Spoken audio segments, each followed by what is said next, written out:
You ever get the feeling that everything in America is completely fucked up? You know that feeling that the whole country is like 1 inch away from saying, that's it, forget it. Let's see, we're on, Now look, here's a house full of bees. You think the honey badger cares? He doesn't give a shit. Let's get one thing straight. Guns don't kill people. I do. With a dream, my cardigan. Welcome to the land of fame, excess. Am I gonna fit in? Jumps in the cab, here I am for the first time. Look to my right and I see the Hollywood sign. This is all so crazy. Everybody seems so famous. My tummy's turning and I'm feeling kinda homesick. Too much pressure and I'm nervous. Cause when the taxi man turned on the radio and the Jay-Z song was on, and the Jay-Z song was on, and the Jay-Z song was on, so I put my hands up to play my song. The butterflies fly away. Not in my head like Neil has never had a better friend than President Donald J. Trump. got my hands up to play my song. You know I'm gonna be okay. Yeah. Gold jacket, In the green jacket. USA. Yeah.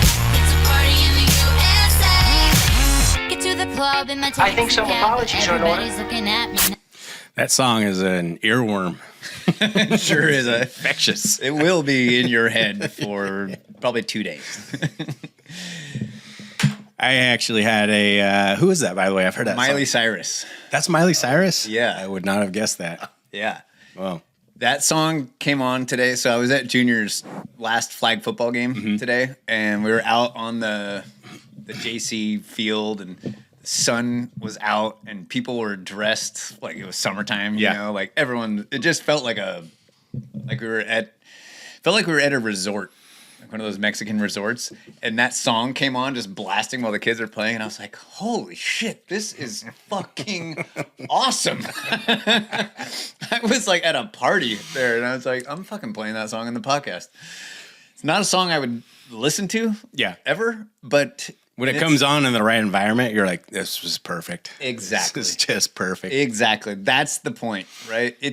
We did a bit one time on summertime jams, I was just going to talk about that.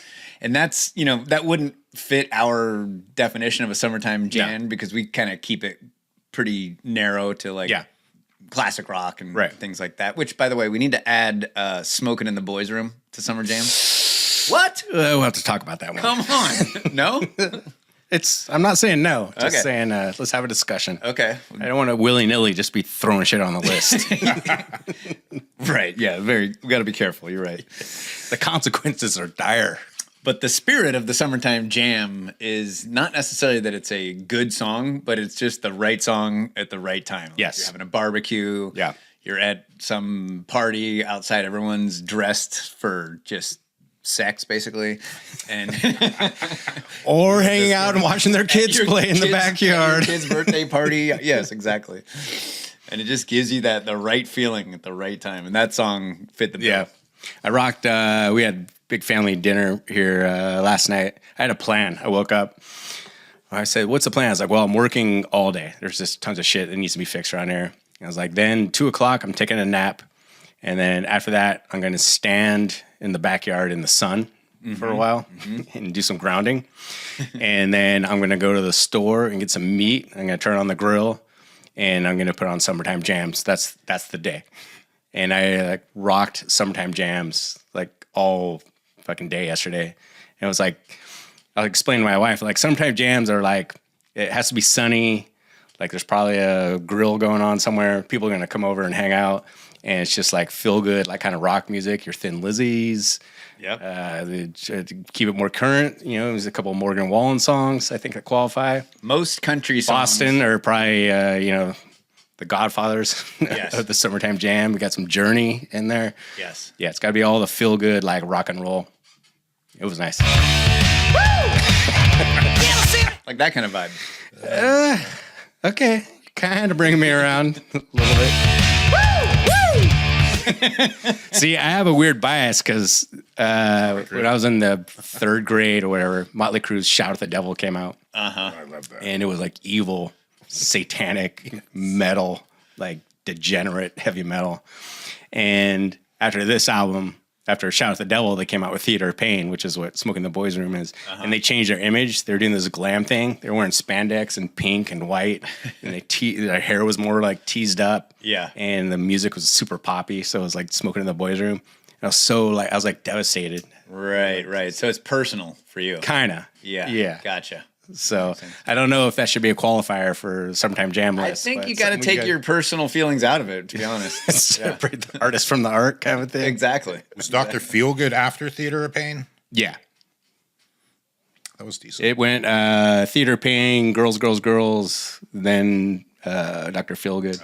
Which Dr. Feelgood is actually a pretty solid album. Yeah, that's pretty got some good. great driving music. Yeah. For sure. It put them back on top, so to speak. We're gonna be hanging out in. Oh, why is that on the screen? You restart your computer and just all hell fucking breaks loose.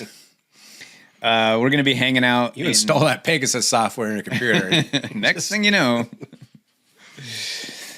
we're gonna be hanging out in Tennessee for 4th of July, and I'm expecting there to be some serious summertime jams going on while we're barbecuing, hanging out by the pool. Yep.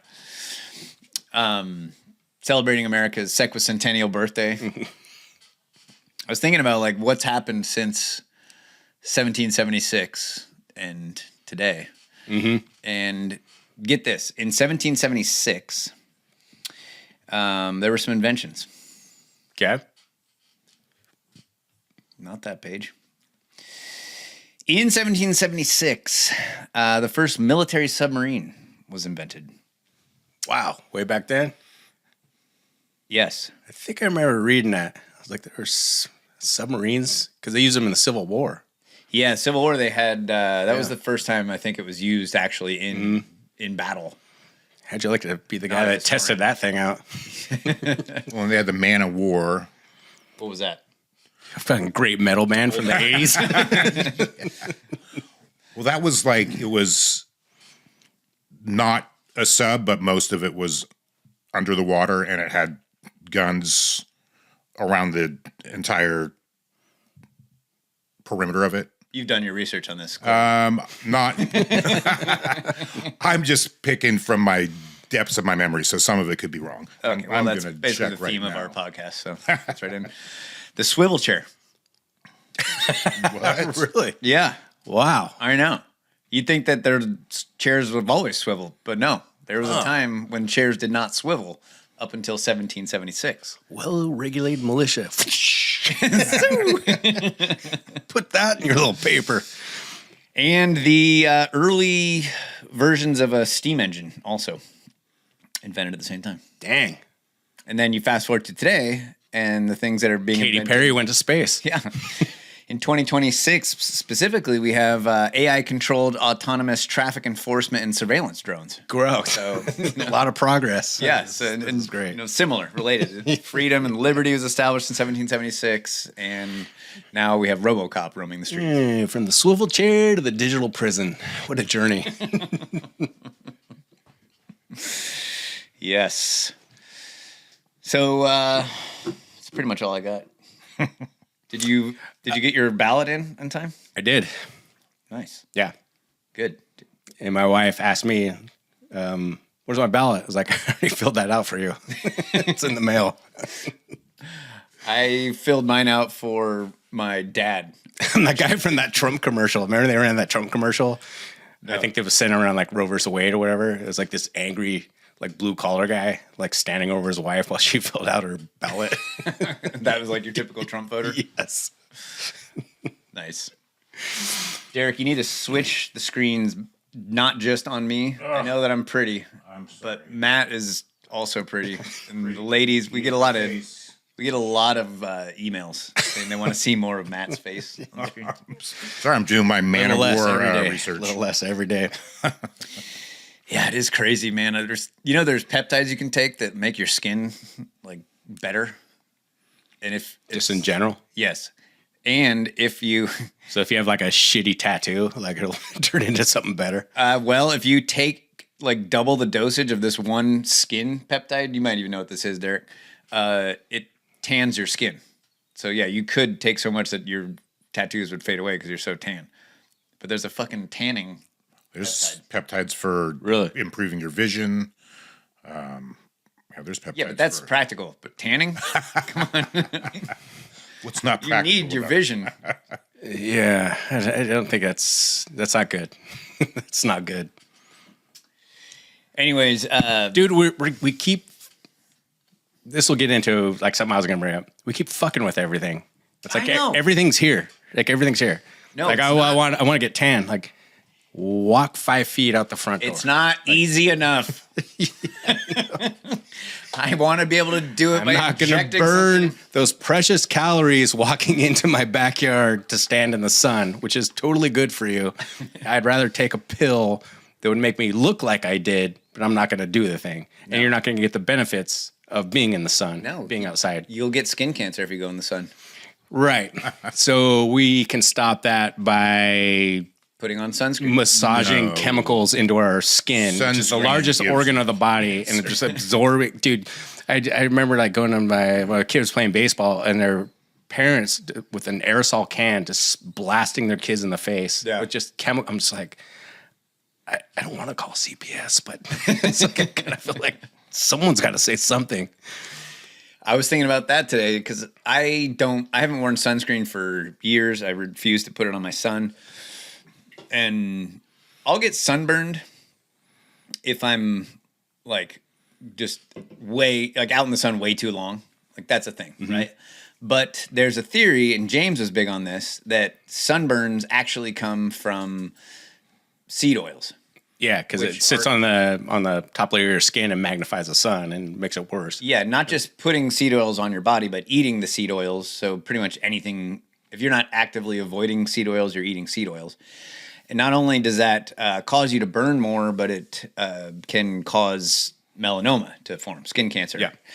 And so James would always tell us, he's like, man, like as soon as we cut out the seed oils, like I'd take the kids to the pool or whatever, they'd come back just like kissed by the sun, just like golden skin.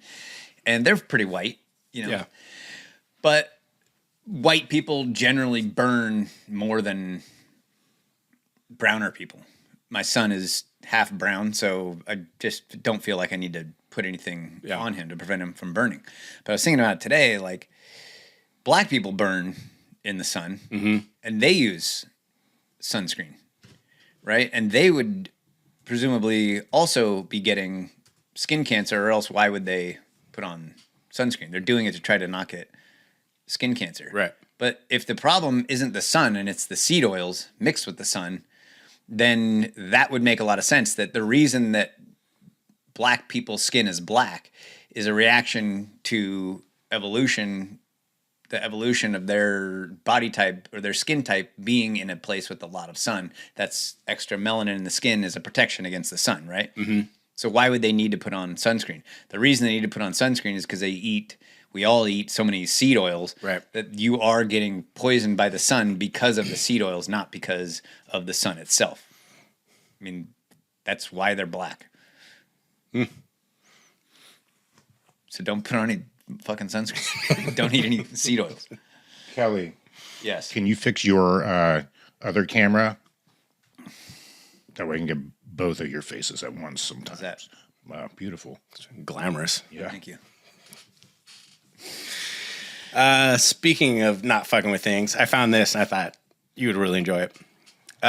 Google wants to release 32 million mosquitoes in California and Florida. The company is asking the U.S. Environmental Protection Agency for permission to release millions of sterilized mosquitoes in order to fight their disease-spreading counterparts. I saw that. See, what diseases do mosquitoes spread? Malaria, dengue fever. Okay. A lot of people dying from that in California and Florida.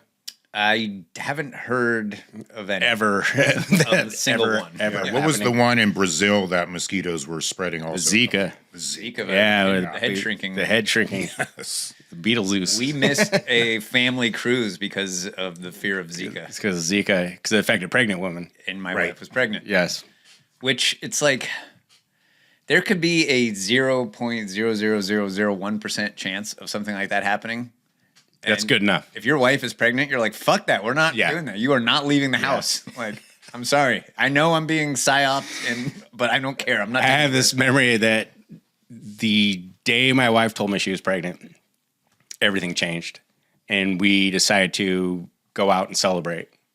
And I rode a bike. We rode bikes. I rode a bike differently. I made a ride on the sidewalk, and I sat between her and the street, and just going like this, like, no, it's just like, what the fuck? What's this guy doing coming up? You're actually making it more dangerous by being overly protective. Just freaking out. Yeah, you're like holding her handlebar for her.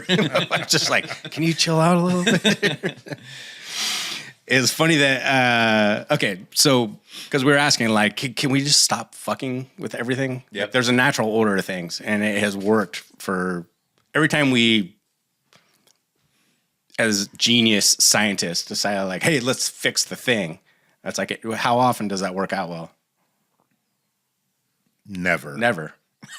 Yeah, I'm trying to think of the counter to that. And I'm not talking about, like, well, they invented antibiotics. I'm like, yes. Well, they're doing this with Ebola currently again. Yes. We're going to trust the science. Which I believe Pfizer's got an Ebola vaccine. No way. No, it's safe and effective. I saw the article. Of course. If you guys How saw many it. people are dying of Ebola Well, outside of the DRC? right. And the thing about Ebola, it's very good at you not catching it because it kills people so rapidly. Yeah. That's the thing that we never seem to be able to wrap our heads around. This fear of the worst virus in the world Yeah. is that it's super deadly and super contagious. Right. But the two things are mutually exclusive. Yeah. If it's super deadly, then the people can't spread it. So, Well, you can only catch Ebola from contact with, like, blood, vomit. Like, it's not airborne. fluids. Right. Yeah, it's, And even if it were airborne, Monkey people fuckers. would die. People would die so quickly that you wouldn't come in contact with Yeah. the air they were breathing. Yeah. The one thing I thought also is that I am a scientist, in case you were. I trust you. in 2026, it doesn't even matter. I know. Is that they're seeking approval from the EPA to do this. Which two things stood out to me. I was like, why is Google, Yeah. which is known for Gmail and maps. maps, and the world's most biased search engine. Yeah. It's like, why all of a sudden? I think when these people get enough power, it's like they pull Bill Gates. They're like, clearly, I know everything. Like, Literally a Bill Gates because he did the same thing. yes, And exactly. closely connected to the DNA collecting. What's that company that the wife of Sergey Brin started? 23andMe. Oh yeah, Yeah. and then the EPA thing stood out to me, and I don't know, like this just went back to like everything that the cathedral, the institution, like sticks its hands into. Like it just seems to get worse because I go, the EPA, like isn't that the one they're overseeing all the glyphosate going into all of our rivers and lakes and marshes, and now it's in every living being. Mm-hmm. And then your typical like institutional lover would say like, no, the EPA actually prevents companies from putting glyphosate into everything. And then your answer is like, right. How's that working out? How good of a job are they doing with that? If it's in everything and like it's in every living organism. Well, they allow a certain amount of it to be used. Okay. So yeah, they're preventing more of it being used, but they allow this certain amount to be used. So now we go back to COVID. Just like, well, thank God I was vaccinated because otherwise it would have been so much worse. What really would prevent them from putting glyphosate, these companies, into the environment would be if we were actually allowed to sue them for doing that. But you can't. Yeah. They're protected. No. Yeah. Protected by the Immunity. government. Yes. It drives me crazy. People that are so, and I would put Jimmy Dore in this category. I want to talk about him a little bit later. People that think that the government is the tool to stop corporations from fucking with people. And it's the opposite. Yes. the corporations love the government because that is a tool that they can use to do whatever. The government are more like the broker for the corporations that want to buy a house, for example. It's like, yeah, we can help you do that. It's like, it's going to cost you. Right. Of course. It's like you're locked in a prison and there's this really, really mean warden. And you're like, God, we are just stuck in this prison. This warden is just such an asshole. If we had a better warden, it wouldn't be so bad living in this prison. It's like, no, the problem is that you're in a fucking prison. We have to get rid of government altogether. Then these corporations don't have the most powerful tool the world's ever known at their disposal. Or to make it even more macabre, like, well, if we didn't have government, there would be no laws. So kind of everything's fair game. And then we find out a company is dumping glyphosate into the creek and poisoning all of our children and all the animals around it. Or a couple people from the neighborhood go like, let's just fucking kill them. Problem solved. You should read the book The Law by Frederick Bastiat. He talks about how the law is actually used against you. Yes, the law is supposed to be there to protect all of us from incursions on our life, liberty, and pursuit of happiness, but that's not what the law has done. Every single law that's ever passed, it does the opposite. It restricts your liberty. I have this weird habit of reading just regular mainstream articles and then picking out the details that I'm not supposed to take away from the article and then go like off and running. Because I read this article about Google releasing all these mosquitoes. And my first thing I always do is like, okay, well, like who wrote this article? Like, where's it coming from? This came from the Smithsonian. Okay. And I go, Smithsonian. Interesting. Part of the cathedral. I'm like, oh yeah, they are running they have a museum. And that museum is a giant, their current display is about whiteness, where they talk about things like celebrating whiteness. Nah. Oh. Not quite. No, what are they? They're just not fans. not fans. They're saying like things like lineal thinking, logic, rationality, punctuality. Those are all toxic vestiges of whiteness. You say punctuality? Yes. Oh yeah. Yeah, being on time. Damn. And it's just like, I was thinking about that today. I was like working around the house. I was like, changing smoke detector batteries also on the list. It's like, it's kind of interesting that because there's almost like a racist / anti-racist horseshoe that they kind of meet. For sure. They kind of meet because if you took like some grizzled, like, we worked with some like, dudes that let their opinions fly on a job site, to put it mildly. And like, if you sat that dude down, MAGA hat, camo shirt, grizzled contractor with the hopped up on SSRIs, Harvard professor, white woman, middle-aged, and he sat them down at the desk, and that guy goes like, these goddamn Mexicans, they just can't be on time. It's like, would it fucking kill you to be on time on a job site? And when you get there, it's like the brains don't work right. I got to explain everything to them. And then you have the white woman going like, I know it's fascinating. Like being on time and thinking rationally, like truly seemed to be a challenge for not Mexicans, but just all people of color. And if you took a transcript of that and you gave it to someone, you're like, who's the racist here? You'd be like, right. It's the same person, right? Like, what is this from the local Klan rally? Like, I can't figure this out. Well, it's the same people who said they didn't have access to computers and Kathy Hochul. and DMVs. Can't get a driver's license. A lot of black people that have never even seen a computer before. You're like, what? You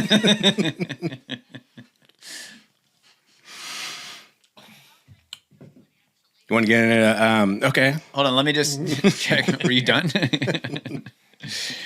Just want to check and see if the results from the California primary have been counted yet. No. Okay. Still waiting. Still working on that. It's a good thing we take our voting time. machines and not paper ballots. Yes. France does their entire count in one night, and they're all done on paper ballots. Yep. The entire country. In California. Yeah. It used to be. A week and a half later. Yep. Even though it's all done by machines. Yep. Did you every state in the U.S. does it faster in California? Did you see that there was in L.A. County for the or L.A. City, I guess, Mayor race. the mayor's race? that there was one, what do they call it? Like load of ballots dropped off, 24,000 ballots. 0 votes for Pratt. Yeah, for Spencer Pratt. Yes. He got 0 out of 24,000. Yeah. A total impossibility. Oh yeah. Like mathematically impossible that not one single person. They should have at least done like 3 Yeah. to make it seem like they weren't cheating. Right. They're obviously cheating. Almost like they're They cheating, want to let you know. rubbing it in your face. Yes. Exactly. Yeah. It's I don't want to be blackpilled, but I'm just thinking whether it's Steve Hilton or Spencer Pratt, I'm like it's not gonna happen. Like, I hope it happens. Like, there's just so much fuckery going on. I mean, Gavin Newsom came out and said that ahead of time. I was gonna say, you're talking about the break the glass moment. Yeah. I was watching Steve Hilton talk about it on, I think it was like Fox News or something, and I was thinking, God, I almost want them to cheat now and bring Tom Steyer up to the top 2. Yeah, they got to do something ridiculous So that Steve Hilton isn't allowed into the general election. Because that, I think, would be so blatant that it would actually be enough to start a movement of people I have a overthrowing the... I have a theory on this that we'll talk about later, but I think this is being done intentionally. Things are getting like so absurd and ridiculous and hyperbolic, and they're doing it intentionally. And I think there's a reason they're doing for it. They're doing this, and I have a theory about it. I think I've theorized before that we're just at the clown world moment where they can't allow any sort of seriousness in anymore. Even the people running, like Kamala Harris, total clown. Gavin Newsom, he's as clowny as it gets. He's a caricature of himself. Yeah, Wiggles. That they cannot go back to serious. It's already gone like past top dead center, and now we're just in this WWE state that we'll never get out of. Yeah, unless there's a major revolution. Well, did you see Hunter Biden is going to throw his hat in for president? I did. I missed that one. You missed it? What's this now? It's fantastic. He's making jokes. He's so... like, vote Biden. We're going to take another crack at this. It's so hilarious. Guy's got a sense of humor. He does, dude. It is hilarious. I hope he's just doing it to be funny. I hope, because if he's not, people will vote. Yeah. He's got my vote. See? How bad could it get? There is something to be said. There is that part of me. I'm like, you know what? Just fuck it. Go do it. Like, let's just because the more ridiculous it gets, the more obvious that it is to more and more. So many people are waking up. They're like, I'm not buying this anymore. And I think that's incredibly useful. And like, I don't want to go full French Revolution, but like, maybe we have to. Something has to happen. People need to be shocked into realizing that this one-party system that we have in California is bad for everybody. Yeah. I mean, that's China, right? Or North Korea. Mm-hmm. One party. Yeah. That's what we have. Look how bad places get when there's only one party. Mm-hmm.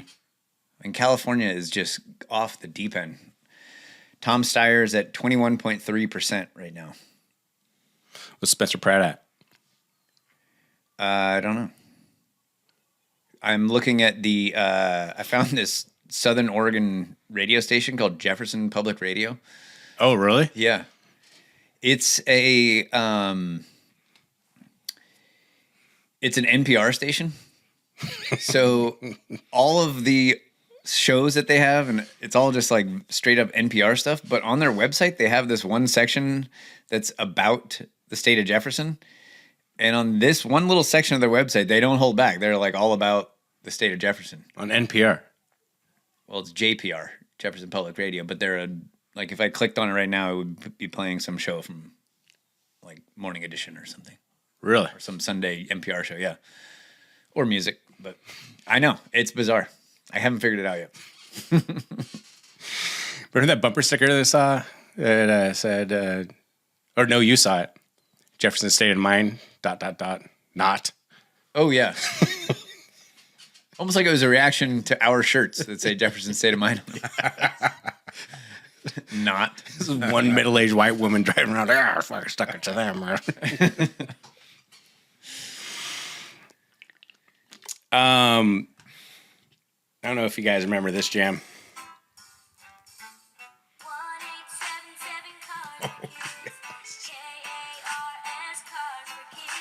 Fuck. The computer won't stop playing.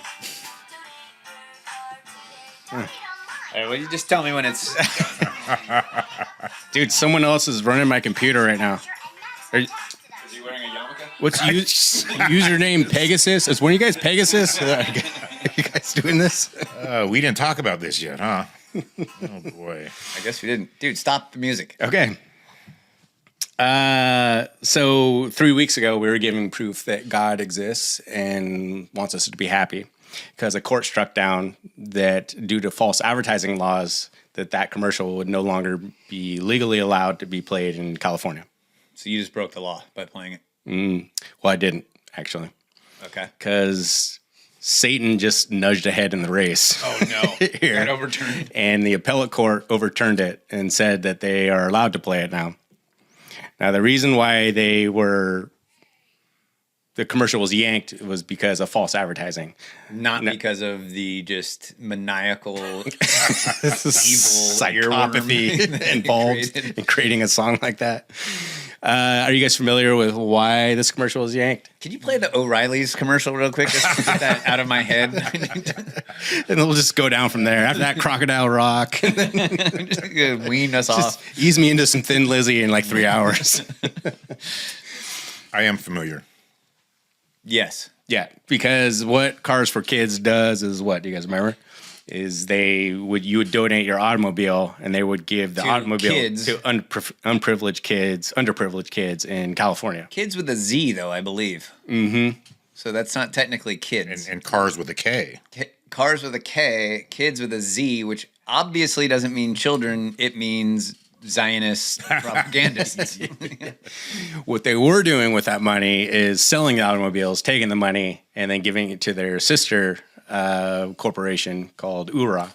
URA would take that money and send people to Israel just to check it out. Mm-hmm. It was an Orthodox Jewish organization. Yeah. Which is kind of funny because that is what that reminded me of, like, because what do they call them? I can't remember. They're like promotional programs where they send people to Israel, like just to see how great Israel is. Right. I think there was also a training program where they learned to take manhole covers off and go into sewer systems. I don't know. How to get a mattress out of a manhole. Wow. And so after these people got busted, it was like individual people that are like, hey, I donated my car. Like, what the hell? Like, they tried to track down the kid that it went to, and no one could account for it.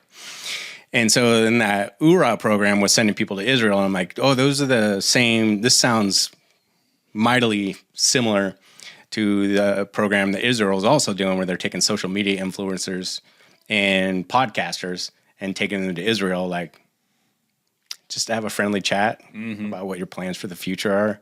And you have these chats, you have the Israeli Minister of Information, whatever that is, maybe the IDF, maybe the Mossad, and they say, like, your TikTok channel, Jenna, has quite a few views here. Be a shame if something happened to it. Yes. Or why don't we help you develop, like, what you talk about from now? Like, we have a lot of ideas and money. Like, what do you say? And so you have some 23, 24-year-old TikTok star or whatever, like, yeah, I'll take $8,000 for every post. And that reminded me of these friendly chats of, these promotional programs. I'm like, that also sounds similar to probably the meeting with Charlie Kirk in the Hamptons with his Israeli handlers and promotional program directors that he had in the Hamptons, like just before his little showing in Utah. Where what happened? A lone gunman stole his grandpa's rifle, took it apart with a screwdriver, put the barrel in his pants, happened to find the one empty stairwell that his $1 million security detail failed to check. Overlooked. Scaled the roof, took out the screwdriver, put the rifle back together, realized like, wow, I'm on the one flat rooftop that has a perfect shot at Charlie Kirk. Shot him perfectly in the neck, no exit wound. Took out the screwdriver, took the rifle back apart, tossed it onto the roof with his DNA on it. The screwdriver. The screwdriver. Jumps off, runs into the woods, throws it into the backyard of a house owned by Palantir. Stops by the Dairy Queen for a quick snack. Texts his transferee roommate, like, I'm not turning myself in. Goes to his parents' house, changes his mind. I'm going to turn myself in. Goes to turn himself in. While he's in custody, he posts on Discord a full confession of everything he does. And while that was happening, they brought out a team of police dogs. I was hoping you were going to say this part. It's my favorite part. Yes, who are trained and they're known for, they can find a rifle a week before it was discharged in the rain, just based on the smell. Couldn't find anything. FBI shows up. And immediately upon arrival, they find a totally intact passport of Muhammad Atta in a wreckage. Fuck. I fucking fucked it up again. They found the rifle that shot Charlie Kirk Just laying there. as soon as they got there. And when they go to do more investigation at UVU, they find out that within 4 days, they had brought in tractors and ripped out the entire lawn and paved it over on a Sunday. Am I missing anything? Probably, but there's a lot of fuckery. That's pretty much it, though, right? Yeah. Cool. That's it. Yeah. All right, that's exactly what that happened. rifle couldn't operate with the way the scope was mounted anyways. Couldn't be taken apart with a screwdriver. Well, and certainly couldn't have been accurate putting it back together. Well, he had a second screwdriver when he was in the woods because he tossed the first one on the roof. Yeah. So, I mean, who doesn't carry around 2 screwdrivers? How does a screwdriver help you when assembling a rifle anyways? I've put together multiple guns, never used a screwdriver. Use a lot of tools. A screwdriver is, I don't think is, I mean, I'm not an expert in that, but I don't think the screwdriver comes into play. Actually, the screwdriver is what you use when something's not fitting and you're like, you just kind of put the flat head against it and pound it. Yeah, when you jam a round in, Yeah. and you plug one ear and hold your face away and you just jam it into there. Like, well, I hope this works out. So I'm not saying that Cars for Kids assassinated Charlie Kirk. I'm just saying there's some connections here. Clearly. So they finally are cracking down on insider trading in the U.S. Congress. No. Yes. Don't know if you heard this. Dan but, Crenshaw leading this charge. he probably is. The DOJ is investigating former Congressman George Santos for insider trading on Kalshi. So, Everyone needs a patsy. Hashtag Charlie Kirk. So this is from NPR. In February, 4 months after being released from federal prison, former Republican Congressman George Santos took to social media to express his enthusiasm for attending President Trump's upcoming State of the Union address. I'm going to be there for the State of the Union in the gallery, guys, Santos said in a video he posted to X a day before the president's remarks. At the time, traders on the prediction market site Kalshi were placing millions of dollars worth of bets on who would attend. Because that's just what we do when we're bored now, I guess, or there's no sports on. So yeah. We bet on the downfall of Western civilization. Santos's video confirming his presence sent odds soaring, but he didn't show up. Watching State of the Union from an Instead, airport. he threw a purple dildo onto the congressional house floor. Watching the State of the Union from an airport TV was not part of the plan. FML, Santos wrote on X. Using a slang for, in case, pay attention in case you guys didn't know what FML stood for. Santos wrote on X, using a slang for a more coarse way of saying, screw my life. I think okay. You got it? I think I got it. Okay. Yeah. I can't say what it actually stands for. Right. Because it's a bad word. So. Yeah. And apparently neither can NPR. Right. They have such high journalistic standards. They don't want to be, seen using such profanity Yeah. on their It's website. it's that journalistic acumen that had them nail everything about COVID and just Yeah. yeah. Exactly. Yeah.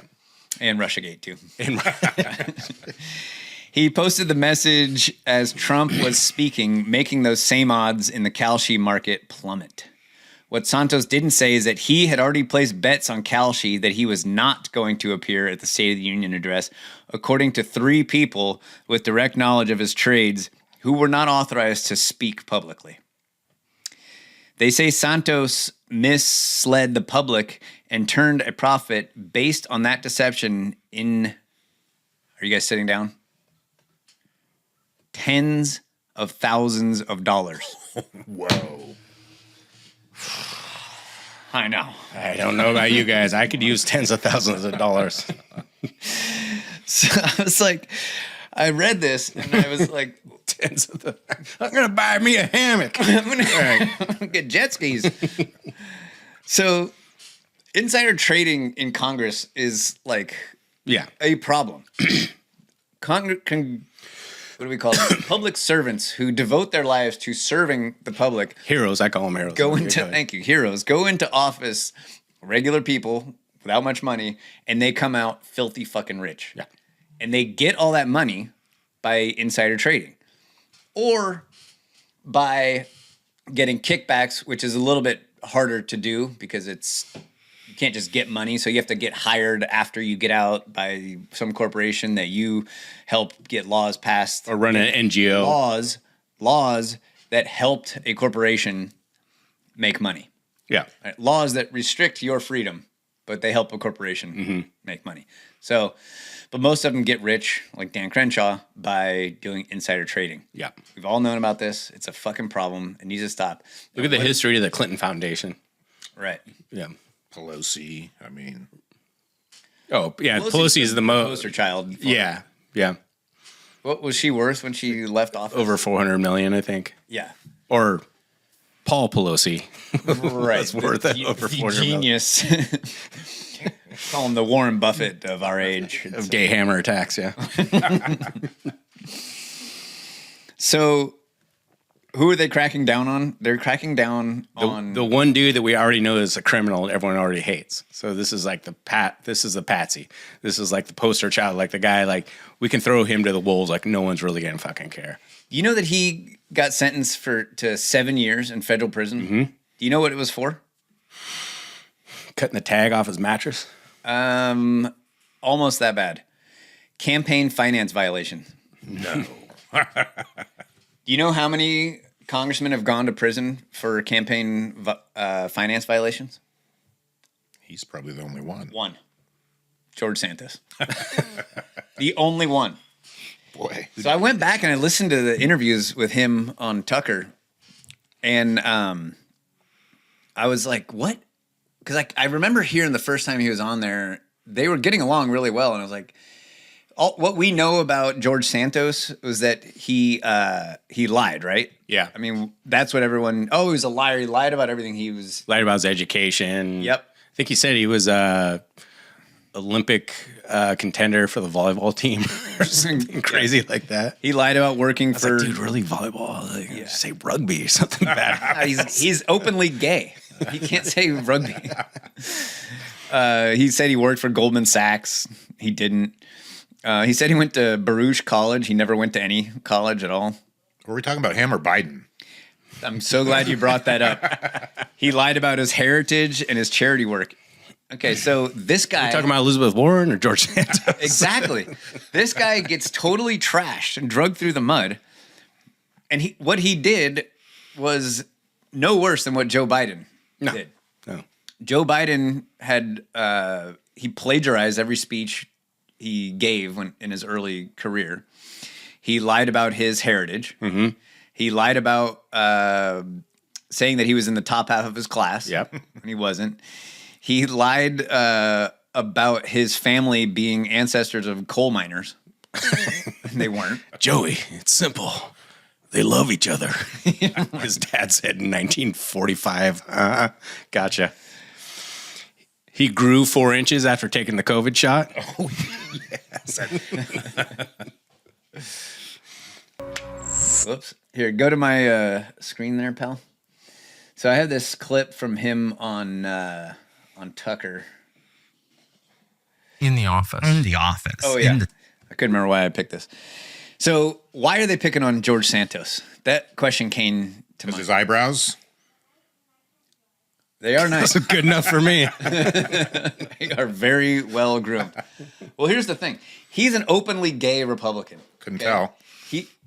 He looks gay, right? Yeah. He is very well put together, very clean. And what is his sin? Like, why were they picking on this guy so much when all of them lie? All of them do insider trading. Why him? Because he was openly gay. Weird sex stuff going on in Congress now. I keep hearing about this. Was that your experience? My experience was that it's a dirty place. I bought up to, I can't believe I'm giving you all of this. No, but I keep hearing this from like members that. By the way, the fact that he went on Tucker and like told all this shit is probably the reason why he got 7 years in federal prison. I know, and it's like, really? I brought up to Brian Stile, the chairman of the admin committee. One of my staffers, there's something called the cages in Congress, which is a storage units for us, right? Those are the congressional cages. So I know a few other staffers from other members. So I went to some chief of staffs that I've known from the campaign time. You know, when you're campaigning, you're talking a lot more to chiefs than you are to staff, to the actual member. Of course. So you built those relationships as a freshman. So I knew a couple of chiefs and I like, yeah, it's, you know, it happens. Like, what am I going to do? Be the cock blocker, the sex police? I don't have time for that. I'm like, there's no remedy to this? They're like, no. I'm like, why don't we put cameras down there to create deterrence? So I approached this novel idea, which is like, we're talking about installing like maybe 6 cameras in each one of these sections, to Brian Stile. And he says, oh, we don't have time to focus on this. This is all based on baseless rumors. Then I learn that former members were caught having sex with staffers down in the cages. And that's why cameras will never go up. No way. Yeah.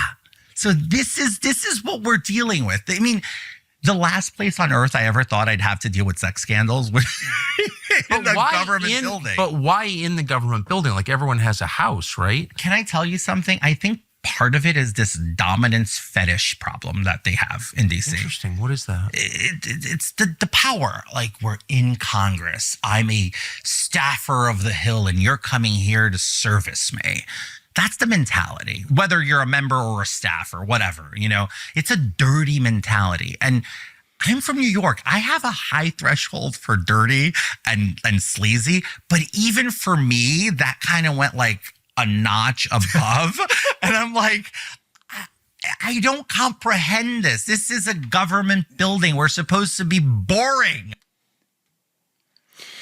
Didn't some staffer get busted? He's having sex with another dude. Yeah, and he put it on the internet. Yes. And I remember that. I was like, this is the most insane thing I've ever seen. Everyone just went like, eh. So what this guy did, so he's a gay Republican, and he's out about it. But all the other Republicans are gay. Not so much. They're not out of the closet, right? So this guy was a total threat to them. Yeah. These like kinky, perverted, child abusing, closeted homosexuals like Lindsey Graham. And I think they I think Lindsey Graham's in the closet. Fair enough. But I think that he'd pose such a threat, like, to expose this stuff, because he's like, I don't have this fetish that you guys do, this like power fetish, this dominance, violence fetish. Dude, how bad are the state of things when it's just like everyone's insider trading? What are you gonna do? And they're all controlled by Israel. It just happens. And they're all complicit in starting illegal wars, and they're stealing money off the top, and they're abusing children. That's fine. Yeah. Everyone here's a butt fucker. All right, buddy. Like, fucking, that's enough. Right. You're going to prison. No, because he was actually on the verge of exposing that. Yeah. And that's what happened to Marjorie Taylor Greene. That's what happened to Thomas Massey. Anyone that actually was like getting at the the truth and exposing that, like you're out. So they're nailing him for tens of thousands of dollars in insider trading. That article didn't bring up all of Trump's Friday announcements that he makes that people do insider trading on, right? All the betting markets like go off. And there's all this evidence of people shorting things like the Iran war, like the peace deal happening and Strait of Hormuz. Right. Yeah. Every time Trump makes some announcement, there's some like group of people getting filthy rich on these ridiculous. I mean, it's so hard to wrap your head around the betting markets. It's just like our economy. Our economy is basically a betting market. We don't make anything. We just finance things, and the banks bundle up people's gambles that they're making on money that they're borrowing. And then someone makes a bet on what the banks are doing. Someone bets on what the people who are betting on the banks are doing to the derivatives market. It's like, and it happens. It's done by AI algorithms, so it's happening every microsecond. Yes. So it's just like there's no human being actually figuring this stuff out. Yeah. They're sitting at a computer and like, do your thing. Right. And they actually place their computers closer to New York. Right. So that the time that it takes for light to travel down a fiber optic cable is less, so that they can capitalize on that. And that's how people make money nowadays. Yep. Except for people like us. We make shirts on libertytreelifestyle.com. And I am making some 4th of July shirts. So you still have time. You got to give yourself about 2 weeks to get the shirt. So if you want a cool 4th of July shirt, I got some cool ones. Awesome. Not really, but I'm going home today and I'm making them. I will be up by the time you're listening to this podcast. When we go to Tennessee, I'm rocking my one from last year, which is the best one I ever got. This is a giant eagle holding an American flag. It says, "What the fuck is a kilometer?" Oh, yes. That's a good one. You still got to do that Metallica-themed Liberty one? Is that? Bro, it's on there. Oh, it is on there. Okay. Yeah. Get yourself a Liberty is Messy. Liberty's. It's a great shirt. Yeah. You saw it, right? Yeah. The Metallica I'm going to buy one. album. Yeah. Me too. Good. Everyone, buy one. Buy 3. Buy one for your dad. It's Father's Day. Take a break? Yes. Did you guys hear that yodeling bit that I put in for the break last week?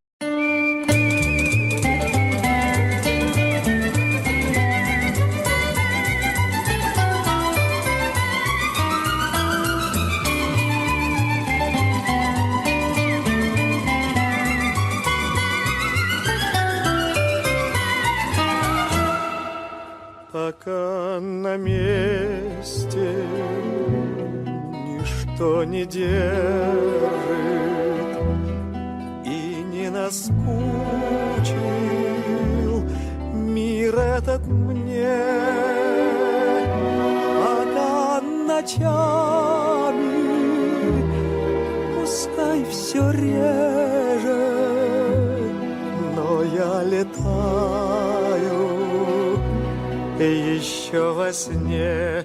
И солнце всходило, и радуга цвела.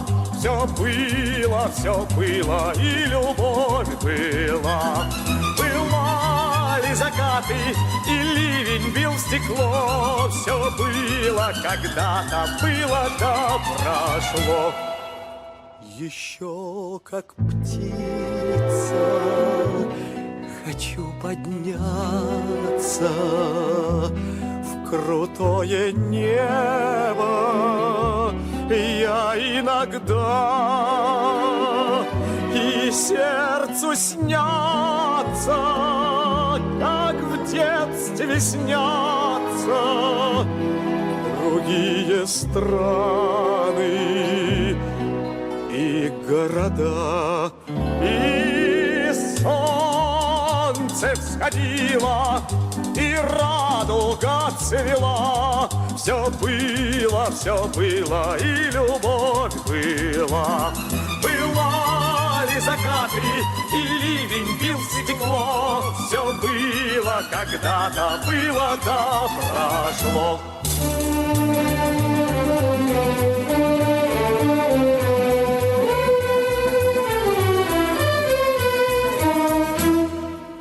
пусть под ноги одни ухабы. Судьба, как прежде, бросает мне. Ей благодарен за то хотя бы, что я летаю еще во сне.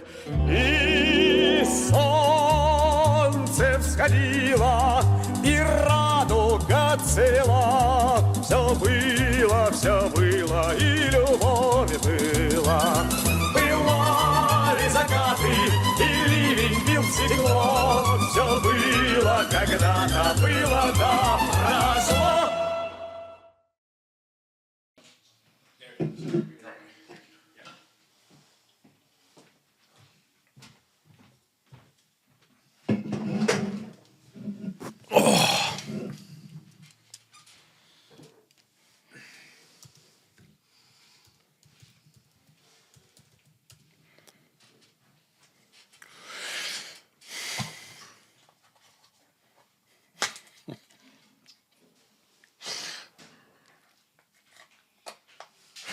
They're all butt fuckers. Someone shut that guy down.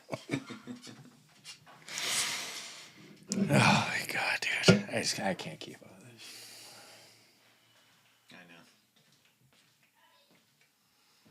What? What up? What's up, buddy? Fuck, man. Miss you guys. Miss you too, man. We're gonna do an episode in Nashville. I'm just gonna bring some. My summer beat. What'd you say? My summer tour. Summer tour. Can you even hear me? Kinda. I hope it's not me again. Audio coming from you guys sounds okay. Just getting to you, it's just not working. Okay, no, we're hearing you. Okay. Jake, when are you coming back, dude? Not sure yet. Sure.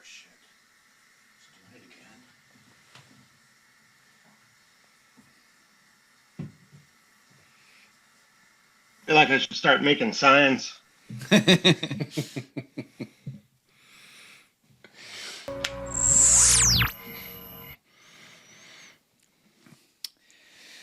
One day, when we have a real podcast, we'll figure out how to make that audio work. It's fucked. All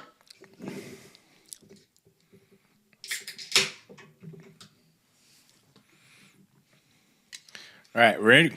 Yep. Okay, so I pulled this clip, the first clip I'm going to play. I want to play all these things together. And then this is something I've been thinking about like a lot this week.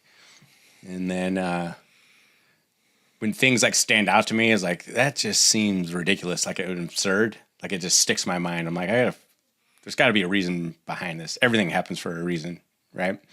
So this is the first clip. This is Not in the Closet, Lindsey Graham. Okay.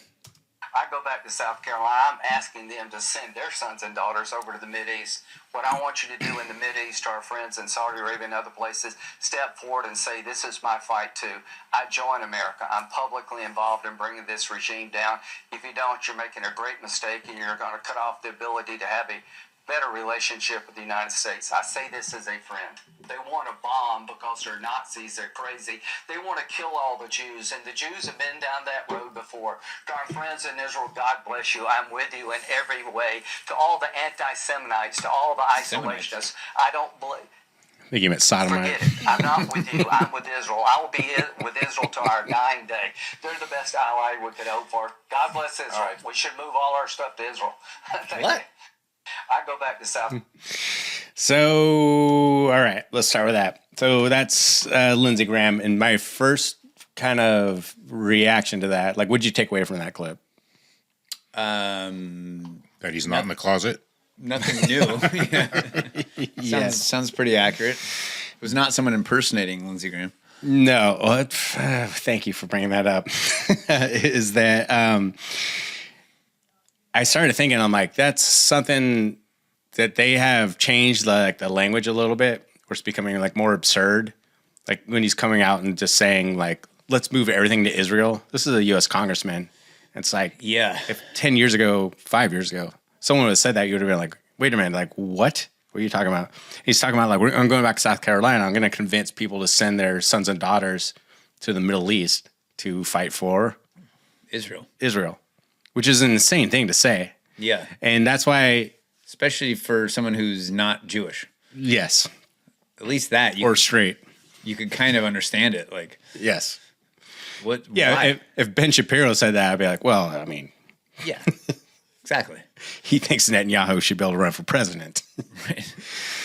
Well, isn't he already president, basically? Yeah. Fair point. Why waste your time running? Yeah, fair point. I'm already doing that. Like, you're just asking me to do more paperwork. And you brought up someone impersonating, Lindsey Graham, which this was not, but this came in the same category as that guy we saw on Fox News wearing the skin mask. Yes. And I'll explain that. Right. I can see why you would say that. Is you trot out something that's so absurd and kind of hyperbolic, is they're doing it for a couple different reasons, which I'll explain, but they want to see who's going to kind of step out of line and push back of what he's doing. Because if he had said that 10 years ago, it would have been like completely outrageous. Yeah. But now we're in a different time. And so he's saying this, it's like, well, who's gonna speak out against what he's saying here right now? Is that making sense? Well, yeah, they're able to do that because they've shifted the Overton window so far in that direction. Mm-hmm. And anyone, it's no longer ridiculous to call someone a Nazi for having a disagreement with the government of Israel, even if that person is a Jew.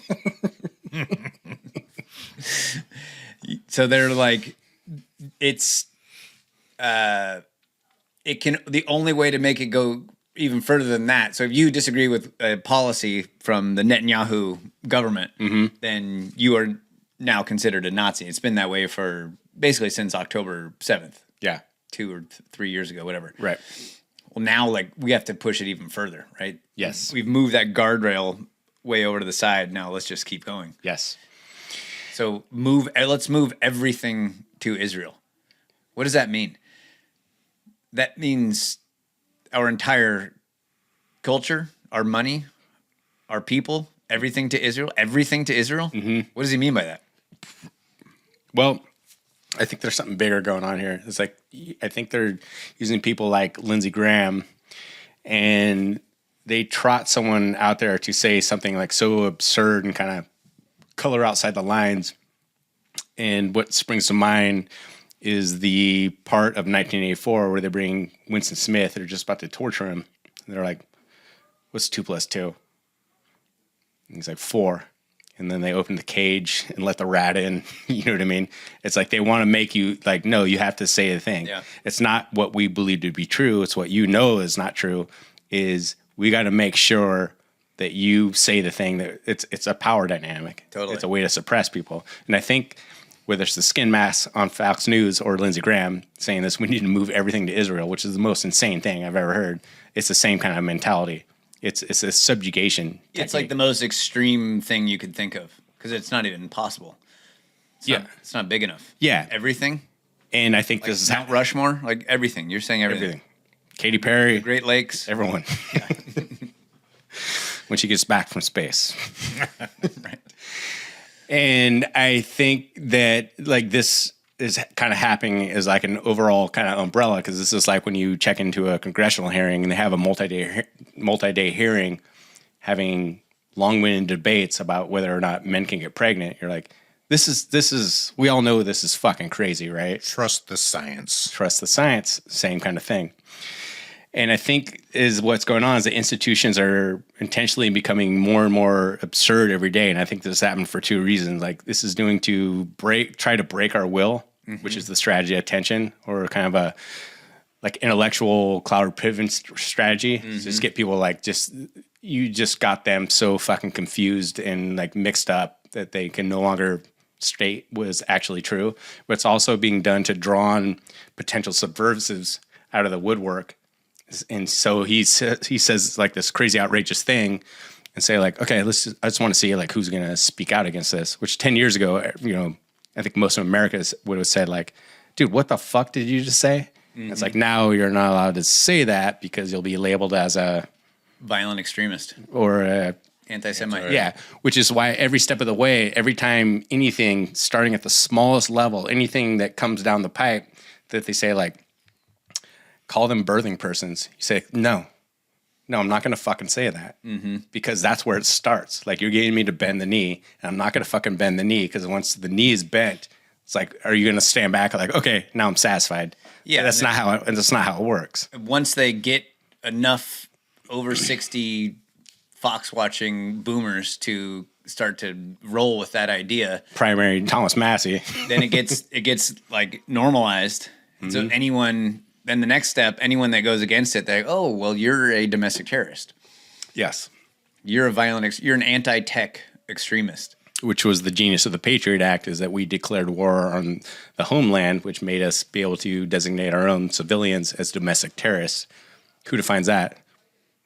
We'll let you know. I think we need to embrace the title of being an extremist. Yeah. It's like, yes, I am. You know who else was an extremist? George Washington. Mm-hmm. He was a violent extremist. Yeah. Ted Kaczynski.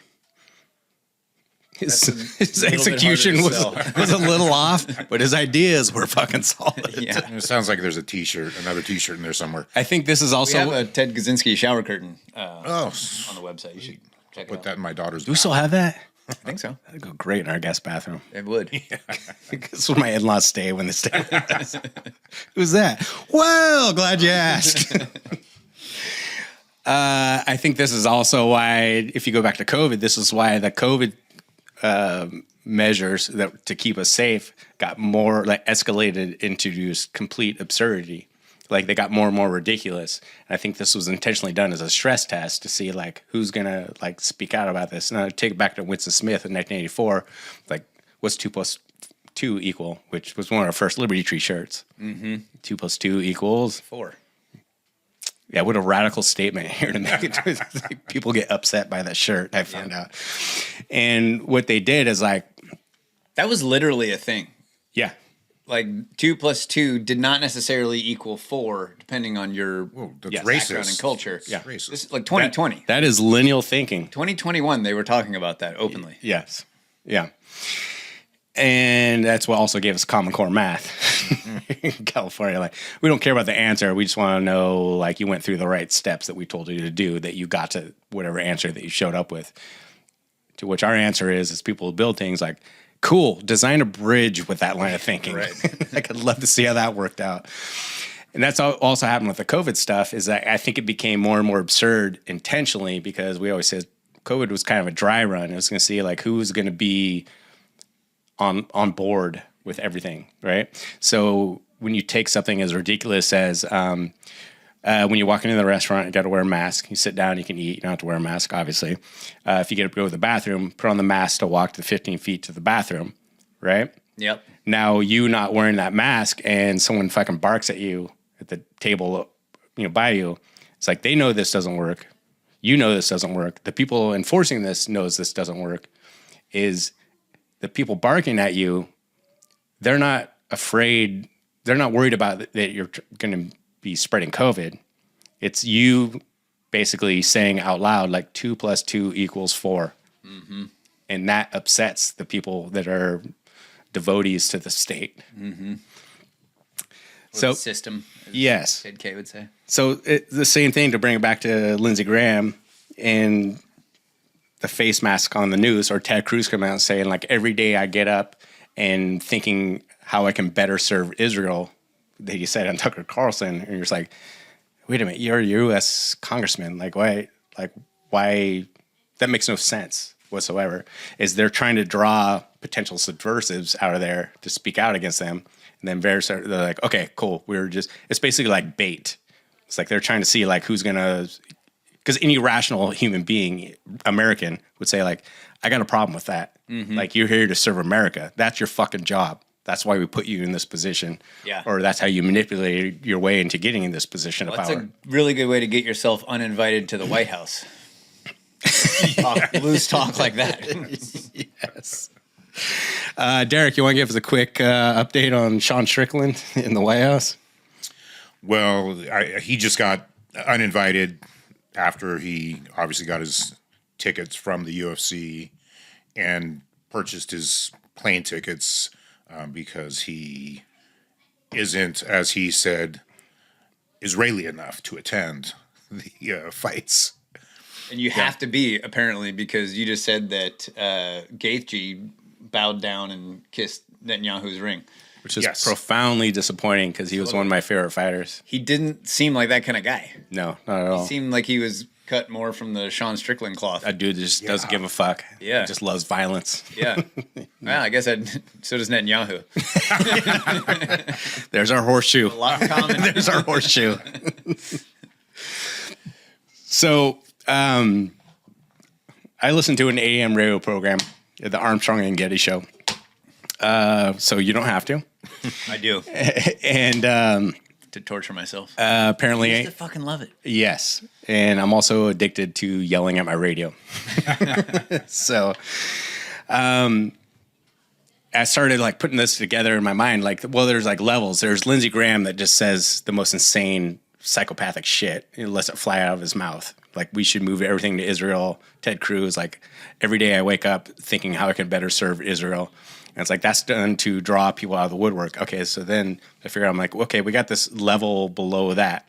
And these are the fucking chuckleheads that are there to kind of repackage what they're saying and kind of serve it to the layman and kind of give it to them like, well, what they actually meant was kind of this. So they're kind of like an intermediary of like, this is what he's actually kind of saying. Right. It makes it a little bit more, a little less illegal.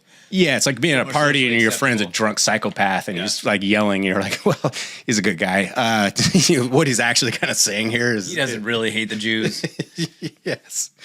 And so what these guys are doing is kind of soft peddling the narrative coming from people like Ted Cruz or Marco Rubio or Lindsey Graham and saying like, they kind of have to like repackage it and give it to you. Like, this is why we are trying to make it seem like a little more okay that eventually we're going to be asking you to send your children to go die in the fucking desert for Israel. Like, you know what I mean? Like, we got to like tune it up a little bit, like kind of clean up everything. And for now, because that allows that guardrail to be pushed way over where most people will be like, whoa, what the hell? Well, it's not quite that bad. Yes. Everybody move over here close to the guardrail. We're not going all the way over there. Right. And then down the road, we'll move the guardrail even further. And it happens. There's several kind of tangents to it. It's you know, we're going to need you to, you know, Lindsey Graham saying like, I'm going back to convince people to send their sons and daughters to the Middle East. I don't know fucking who would buy that argument. But also like, then there's the other thing of like, you know, this thing we're about to do that could potentially kill tens of thousands, hundreds of thousands, millions of innocent people on the other side of the world. Like, it's going to be worth it, you know, in the end. Like, trust us, we kind of have a plan. So we're going to get into pattern recognition, but this is Madeleine Albright in 2001 when they said like, so we're looking at killing about 500,000 innocent Iraqi civilians. Like, is that worth it? And this is what allows her to look straight into the camera and say like, yes, I think in the end, like this will be worth it. Mm-hmm. Which, how we end up doing an episode on demonology. Yeah, right. Exactly. So this is where because of this intermediary, someone like Armstrong and Getty or a Sean Hannity or, you know, whatever, you know, talking head Boomer Khan is saying this, like, and the end result is the people that we run into in the wild that say like, dude, you know what, if we gotta pay a couple extra bucks a gallon for gas to spread democracy, like it's gonna be fucking worth it. Now, I don't engage with these people because what are you gonna do with someone that says that? Like I'm gonna start telling them about the Project for a New American Century and the Clean Break document. Like they're gonna look at their eyes are just gonna start swirling in their head. I have fucking no idea, what you're talking about. And this kind of useful idiot propaganda class is essential because I was thinking about this. It's like their job is essentially wipe the hard drive of every American that would support this, like every 1 to 2 weeks. And this happens I broke it down to like 4 reasons. I was like, the reasons for like starting these wars and the plan that it's going to follow never really seemed to go that way. If you kind of look at our pattern recognition, or even where we're at right now, like, can you think of any examples? Yeah, I mean, every war that we've gone in the last 25 years, every president that has been in office during our lifetime has had at least 2 wars under their belt. Even the ones like Obama, who ran on being anti-war, gets into office and ends up ramping up the wars with all sorts of colorful language like, this was a war of necessity, but this is a war of choice. We're not going to do the war of choice, but we are going to bomb the shit out of innocent women and children and have these drone wars in all these countries that you don't really need to know about, including killing American citizens. I just looked at the camera and I forgot I never put a shirt back on. So this is like where we get like, because what if you just take Iran, like, we were originally told, like, well, Israel started bombing them. We had to jump in because they were going to retaliate. That was a threat to us. Well, it's actually because they murdered 42,000 people of their own citizens. Actually, they were my personal favorite. For 47 years, they've been 2 weeks away from having a nuclear bomb. Yeah. Just go like, explain that sentence to me. That came from Armstrong and Getty. By the way, I'm not just doing this just to pick on them, but they represent. They literally said for 47 years, they've been 2 weeks away from having a nuclear weapon. Which really shows their restraint, if that's true. We could do it, but for 47 years, we just haven't decided. And guess what? Apparently, they have done it. Now they do have multiple nuclear weapons. Yeah. Have you heard that? Yes, I have. They're saying that. Yeah. And they're going to test one just to show that they have it. Yeah. It's like, way to go. You created the thing that you were so scared of actually getting. Another close kind of second favorite is like, well, they're ruled by an evil dictator. And you go like, so this is, I mean, we'll get into this, but this is where you get into the pattern recognition. I'm like, so is Saddam Hussein, Gaddafi, Assad, how do those work out? And going and killing everyone, it'd basically be like this. Like, there's a guy in your neighborhood and he's running a puppy mill. He's breeding dogs. And you look over the fence one day and he's kicking the dogs and screaming at them and squirting them with a hose.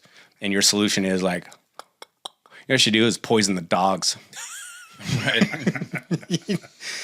Congratulations. You liberated the dogs. That sounds like PETA. Yeah. Democracy, we deliver. The second reason I came up with this is where you get into the pattern recognition is like, this is why they have to wipe that kind of your hard drive every 1 to 2 weeks, is that if you dare to look back at the last 5, 10, 15, 20, 25, 30 years and you're like, okay, like I feel like I've seen this one before. And how did that work out? Iraq, Afghanistan, Pakistan, Yemen, Syria, Sudan, the list goes on, is they have to repackage, and I'm talking about the AM radio program here, they have to repackage why we're there and what the plan is, like every 1 to 2 weeks. This is how they kind of wipe your memory of it, because if you look back at historical patterns, I'm like, this has never worked out well. It's always ended up in a, what do they call it, a quagmire. Mm-hmm. And we're being told that Iran won't be a quagmire, a real pickle, if you will, where 1 million people who fucking die.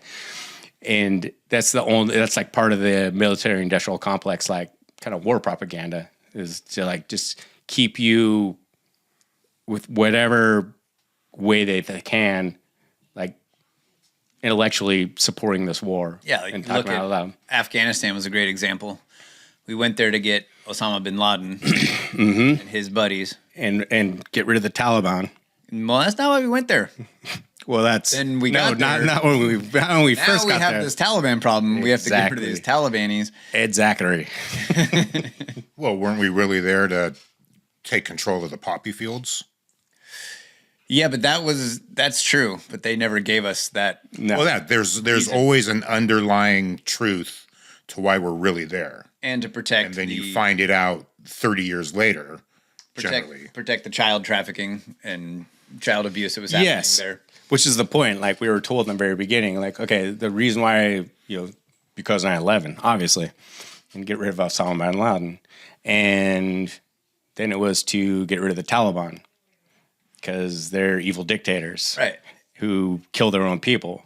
And it ended up us being there for 20 years, spending trillions of dollars, killing hundreds of thousands of people to give Afghanistan back to the Taliban. And that was the thing, like during the Afghanistan war, after the initial, few years when obviously getting Osama bin Laden was no longer the point of being there. Mission accomplished. We have to stay there because the Taliban is just so awful. Mm-hmm. We can't turn this country over to the Taliban, despite the fact that the Taliban they banned the production of poppies, opium poppies there. They banned the practice of, what do they call that, where the men take little boys as their like sex toys? Congress? Yes. They banned the act of Congress in Afghanistan. Right? We had no idea as Americans, like what was so bad about the Taliban that we had to stay there for 20 years. Then, the Taliban's killing Americans. Well, yeah, why are they killing Americans? Because we went there to fight them. They're killing them in self-defense. Yeah. Didn't we train them also? We did. Train the Mujahideen. Yeah.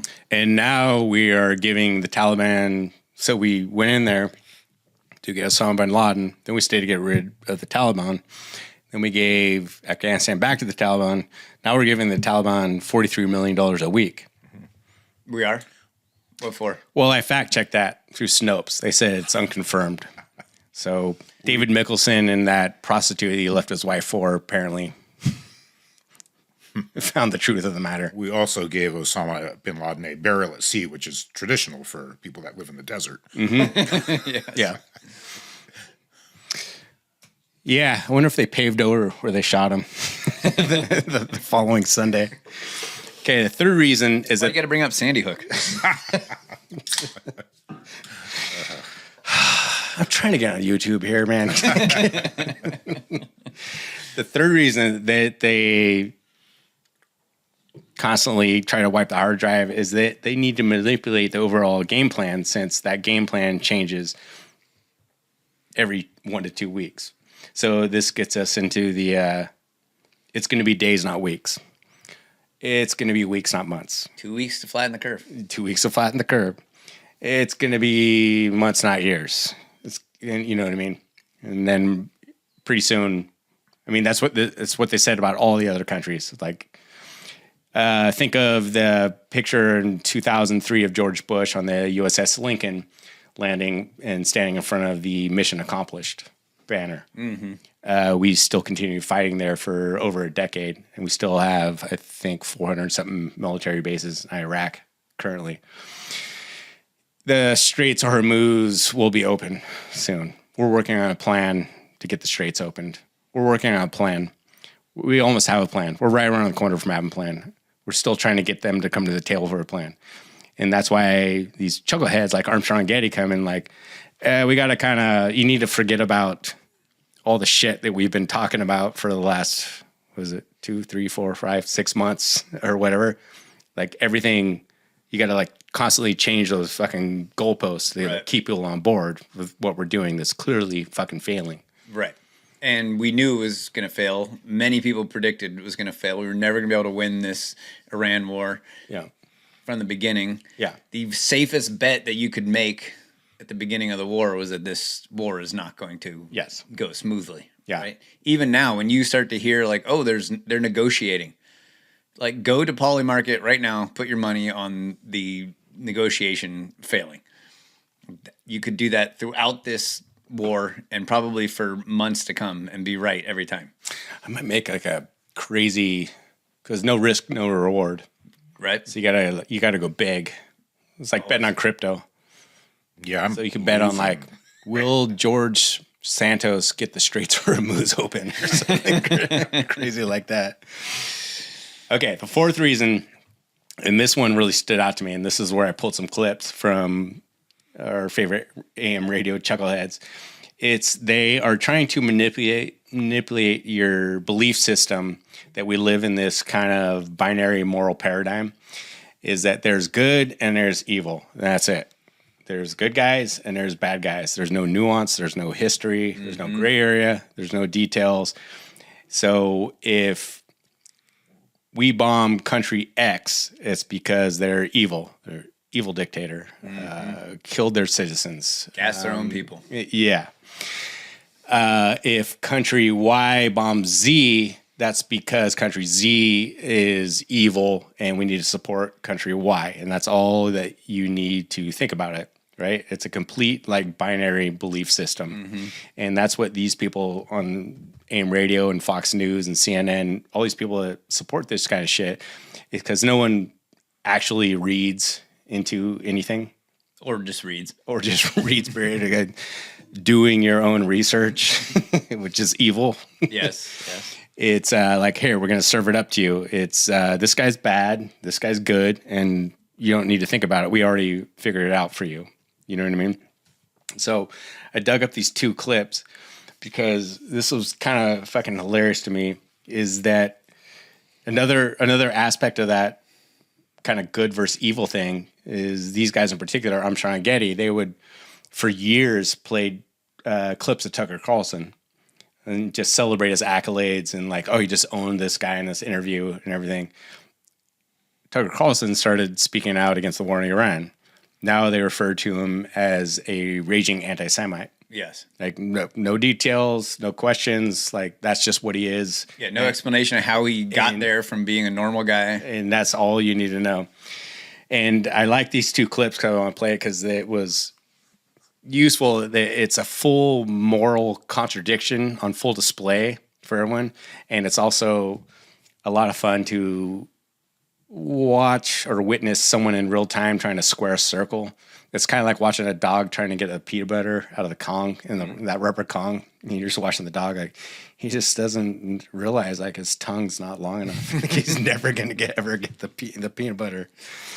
Okay, so even dogs are smarter. Dog will give up. Yeah. Here's the first one. For what it's worth, and I think most of you know this, I, Joe, am not Trump deranged at all. When he's right, he's right. When he's wrong, he's wrong. I hope I'm wrong, but I feel like he's getting played. I don't know why he doesn't go back to bombing. What's the main thing keeping him from bombing the crap out of him? He's desperate to open the straits and get the world economy humming again and gas prices to drop in the U.S. And if we were to restart the kinetic effort to bring Iran to heel, that would postpone that. So perhaps for months. Back when he said, we're going to wipe off civilization off the face of the earth and all that sort of stuff, and I never believed that he meant that. But was he never, ever going to start bombing them really hard again? Was that never really on the table? Okay, so that second guy you heard, who sounds like his balls just dropped over the weekend. That was one Jack Armstrong conveying his frustration to us and disappointment that we weren't bombing the crap out of Iran. That's kind of his lane. They're milquetoast, neocon, fucking Republicans. But yeah, he's profoundly disturbed. Like his answer to everything is like, why don't we just bomb the shit out of them? You know what I mean? Bomb them into our subjugation and be done with this. Enough fucking talking.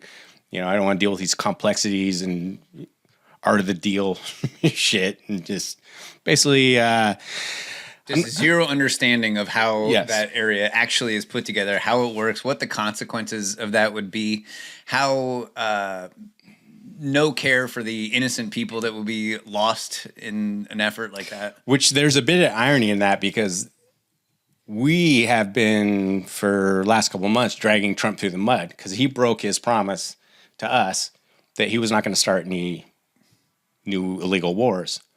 This guy's pissed because he broke his promise 2 months ago. He's not going to wipe the entire civilization off the fucking map. Right. You would think we were talking about two different politicians here, but we're talking about the same guy, which is kind of interesting to think about. Yeah, it really is. He probably voted for Trump, although maybe not. And he did. We voted for Trump. And most of America voted for Trump because of the things that Trump promised to do. And also based on his first term. He was the first president. And like, I don't give a fuck what letter's in front of your name. Stop bombing other countries.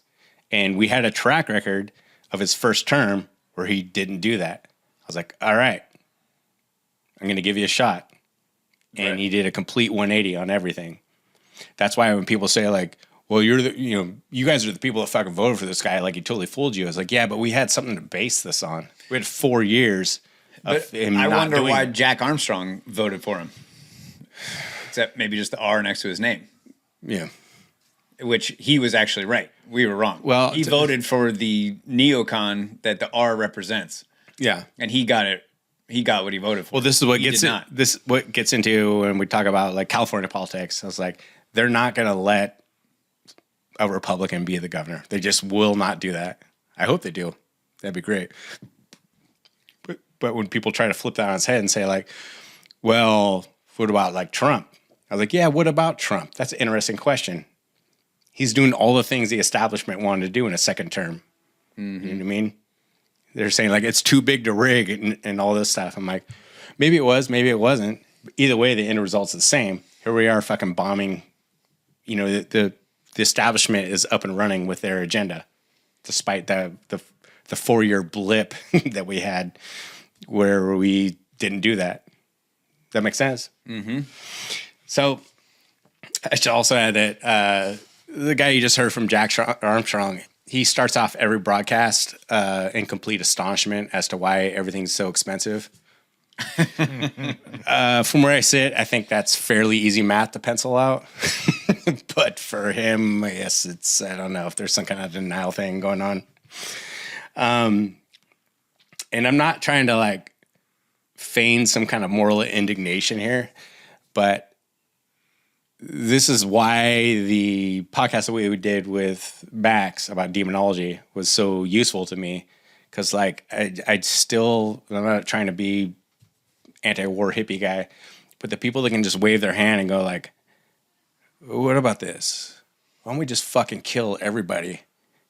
Like, how about that for a solution? Like, I cannot wrap my head around that. I don't think I ever will be able to. I don't think he sees it that way. I think that when he says we should bomb the shit out of them, he thinks that just by dropping smart, air quotes, bombs on Iran, that we will be able to take out their government, and then we can just waltz in and establish democracy. Democracy will sweep the nation. Mm-hmm. I don't think he really thinks about the consequences. Yeah. I bet even when he thinks back to the Iraq War and all the innocent people that were killed there, he doesn't really understand. He's like, it more or less ended up all right. Yeah. Yeah. Okay, here's clip 2. This is same guy 2 weeks later, or 20 minutes later, rather. And I want to play this because this gets back to the moral binary paradigm of like, that's evil, that's a good guy. Like, that war makes sense. Like, this is a genocide, right? Same guy 20 minutes later. You can hear this in the background. The attacks here in Kyiv, Ukraine stopped at about 7 a.m. this morning. It's now close to 1 p.m. and the attacks have started again. Ukraine? Okay, we're going to cover. You can hear the drones above.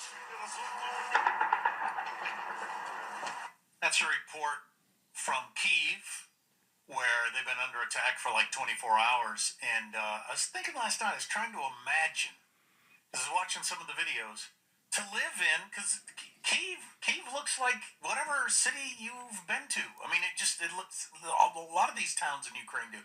Just imagine if all of a sudden you heard whistling and then a rocket hits the library or whatever. And that's just your life. It's so hard as an American to wrap your head around that. Yeah, the apartment building you live. Same guy. That's just. Why don't we just bomb the shit out? Yeah, dipshit. Kiev is just like a lot of the American cities in the U.S. You know what else is? Fucking Tehran. Mm-hmm. Isfahan. Any city in Iran is just like the cities in the U.S. You fucking neocon piece of shit.